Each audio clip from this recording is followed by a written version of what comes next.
De la poire pour les pandarous, des croquettes pour chiens pour les loups, rien que des friandises. Avant l'arrivée des visiteurs, Charline prépare sa tournée. On va commencer par aller nourrir les suricates. Ensuite, on ira aux babouins et aux porcs-épics. Et à chaque enclos, la soigneuse est très attendue. Allez, petit loulou. Les suricates adorent les foies de volaille. Pendant qu'ils mangent, Charline les compte et observe l'état et le comportement de chacun. Les 13 sont là. Viens, ma belle. Pour les porcs-épics, pas besoin de compter. Ils sont 2. Charline en profite pour nourrir les babouins sur l'île d'en face. Madame Porc-Épic est très curieuse. Elle fait la star. C'est le côté attirant du métier. Il y a l'autre facette. La plus grande partie du métier de soigneur animalier, c'est pas de caresser les animaux, comme beaucoup de gens le croient. C'est de nettoyer leur enclos, leur loge.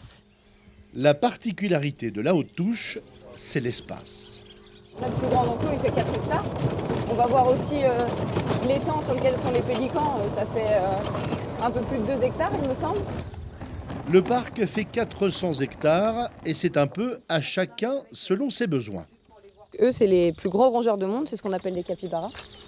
Pour eux, pas de casse-croûte, mais une séance de gratouille, pas seulement pour le plaisir, mais pour l'entraînement.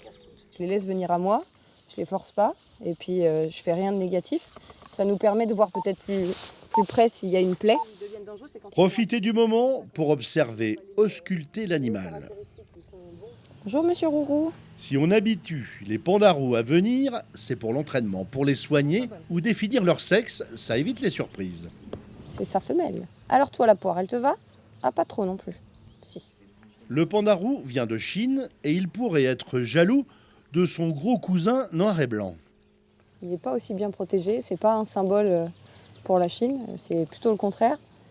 Il y a une légende qui dit que si vous avez une toque en pandarou pendant votre mariage, vous aurez un mariage heureux.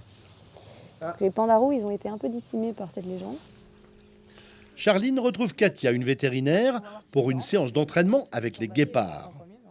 Ce que je me dis, c'est qu'on a fait la prise de sang hier, donc là, je renforcerai bien juste le bruit de la tondeuse et peut-être éventuellement des semblants de piqûres. Est-ce qu'on l'essaye sur l'autre cuisse pour, Ça serait pas mal. Bati, Koumbi, on y va les loulous? Bati rentre dans sa loge, Koumbi est au travail. Un coup de sifflet, un foie de dinde crue. T'es prête? Ouais, tu me dis quand tu veux en fait. Ok, je te l'emmène. Re-coup de sifflet, re-foie de dinde crue. Voilà, tranquille. Ça vient là? L'animal se couche, c'est l'exercice. On commence par injection. Ok. Parfois, on fait rien du tout, mais on renforce ce côté-là.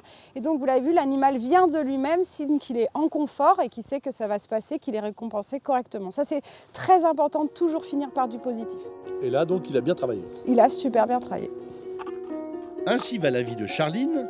Elle vit chaque jour sa passion aux côtés des 1500 animaux de la haute touche. Nourrir, soigner, protéger, mais aussi et surtout parler au public, sensibiliser, alerter, se battre pour protéger la biodiversité.